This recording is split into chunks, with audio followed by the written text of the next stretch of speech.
माननीय विद्यापीठावर उपस्थित असणारे आदरणीय महाराज साहेब बाबा रघुनाथराजे आणि आमदार साहेब आणि उपस्थित असणारे सर्व कामगार बंधू भगिनी त्याचबरोबर सभासद बांधवांनो, आज या ठिकाणी कारखान्याचा निर्णय घेण्याच्या संदर्भात आपण सगळे एकत्र जमलेलो आहोत आणि सगळ्यांची या ठिकाणी भाषण होत असताना सगळ्यांनी एकच सांगितलं की महाराज तुम्ही जो निर्णय घ्या तो निर्णय आम्हाला मान्य आहे, तुम्ही निर्णय घ्या महाराज. निर्णय फक्त तुम्ही नाही घ्यायचा, बसलेल्या सगळ्या महाराजांना माझी विनंती आहे की हा निर्णय सामूहिक आहे.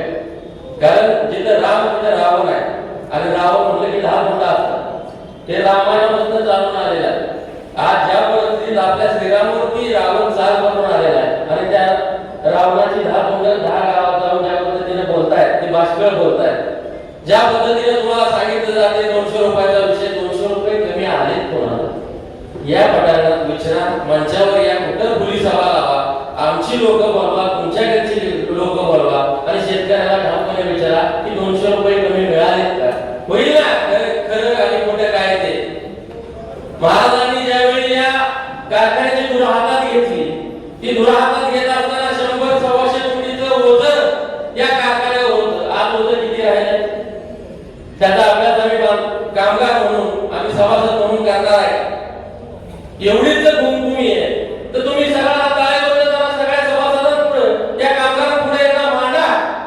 आणि शेतकरी ज्यावेळी हा सहकार पॉवर कारखाना या ठिकाणी ब्रिटनमध्ये चाललाय, श्रीरामाच्या नावानं चाललाय, त्या श्रीरामाच्या नावानं चाललेल्या कारखान्यात ज्यांनी स्वतःची जागा दिली, संस्थानांच्या जागा देऊन इथल्या कुळामेळ्याच्या घरांना स्लॅबचे घराचे दर्जे प्राप्त करून दिले, इथल्या ओसाड असणाऱ्या ब्रिटनच्या दक्षिण भागाला सुजलाम सुफलाम बनवलं, त्यांच्या आजोबांनी या भागाला सुजलाम सुफलाम बनवलं म्हणून कारखाने चालतायत, म्हणून नवीन कारखाने या ठिकाणी आले. एवढी तरी शून्य बुद्धी तुमच्या मनामध्ये आहे का?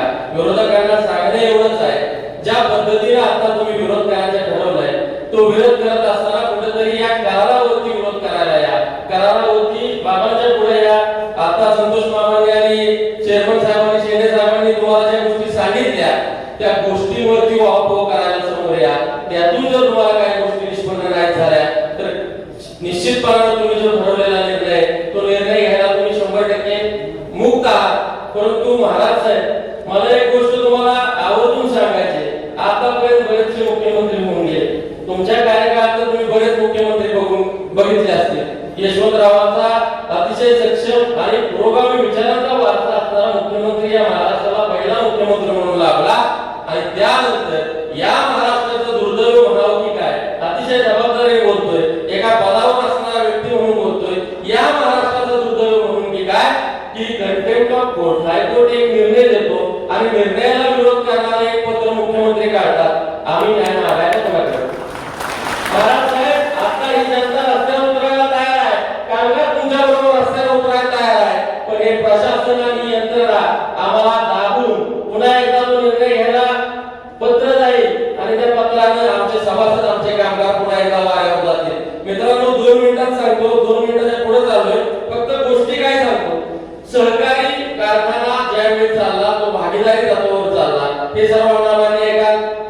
ज्यावेळी सहकारी कारखाना भागीदारी तत्वावर चालत असताना तो खाजगी त्या व्यवसाय त्या ठिकाणी आला. परंतु तुम्ही ज्यावेळी कारखान्याला ऊस घातल्यानंतर तुम्हाला गेटकेन आणि सभासद त्याच्यामध्ये भेदभाव जाणवला का? नाही जाणवला. तुम्हाला साखर मिळते दिवाळी गोड व्हायला, तुम्ही साखर ऊस घातल्याच्या नंतर टनेज प्रमाणे साखर मिळली का तुमच्या नावाप्रमाणे साखर मिळेल? फक्त ऊस घातला म्हणून अमुक एवढी किलो साखर मिळेल? बोला बोला, आज बोलायची सभा आहे. महाराजांवर सगळं चुकू नका. वय वर्ष किती झाले सगळ्यांना माहिती आहे. बाबांवर सगळ्यांना ते चुकू नका. निर्णय घ्यायची वेळ आपली आहे. आता बोललं पाहिजे आणि बोललंच पाहिजे. जर नाही बोलला तर लक्ष्मण रेषा विधानसभेला आखून दिलेली, रामायणात पण एक लक्ष्मण रेषा आखून दिलेली, सीतेला ओलांडली, काय परिणाम झाला ते बघितलं तुम्ही. महाराजांनी आखून दिलेली लक्ष्मण रेषा विधानसभेला ओलांडली म्हणून काय चाललंय ते बघताय ना. बोललं पाहिजे. तुम्हाला तुमच्या गणेश प्रमाणे किलो प्रमाणे साखर मिळते का नाही? म्हणजे तोटा कुठला होतोय? महाराज साहेब, ज्या गोष्टी या ठिकाणी आमच्या सभासदांच्या, आमच्या शेतकऱ्यांच्या मनावर बिंबवल्या चालल्या त्या अतिशय दुर्दैवी गोष्टी आहेत. आणि IAS दर्जाचे ऑफिसर आहेत का नाही मला माहित नाही, याच्यामध्ये ते घरदारीच आहेत का? कारण निर्बुद्ध लोक आहेत. ज्या पद्धतीने आता सभासदांमध्ये संभ्रम निर्माण करायला चाललाय, तो संभ्रम निर्माण करत असताना किमान विषय तरी त्यांच्या डोक्यात जाईल असं सांगा की संभ्रम निर्माण करायला चाललाय. त्या संभ्रमावस्थेत शेतकरी घ्यायचा आहे ना, तर मग कुठेतरी ह्या गोष्टीवर त्यांना सांगा तो शेतकरी नाही डोळ्यानं मारलं तर माझं नाव बदलून ठेवा. त्या गोष्टी या फलटण तालुक्यामध्ये अराजकतेच्या दृष्टीने चालल्या. आता या ठिकाणी पडत्या पावसात ज्यावेळी शेतकरी देत होता, विकसित झपाट्याने विकसित होणाऱ्या फलटणमध्ये अविकसित या ट्रॅफिक मध्ये काही लोकांची शेतकरी अडकली होती, पण ती धडपडून सडपडून महाराष्ट्राच्या या ठिकाणी आली का? त्या फलटण तालुक्याचं शेवटचं सरकाराचं रोपटं, जे पहिलं रोपटं होतं ते रोपटं जगलं पाहिजे. त्या रोपट्याला पाणी घालण्यासाठी असे असंख्य हात या ठिकाणी सरसावलेले आहेत, परंतु त्या रोपट्याला वटवृक्षात रूपांतर केल्यानंतर सुद्धा त्याच्या फांद्या कापण्यासाठी जर प्रशासकीय यंत्रणाच मदत करत असेल आणि कोर्ट आदेश देऊन सुद्धा कोर्टाचा अवमान होणार असेल, तर महाराज साहेब आज तुमचं जे भाषण होणार आहे, तुमचं जे मनोगत होणार आहे, त्या मनोगतात तुम्ही ह्या प्रशासकीय बाबींवरती आमचे डोळे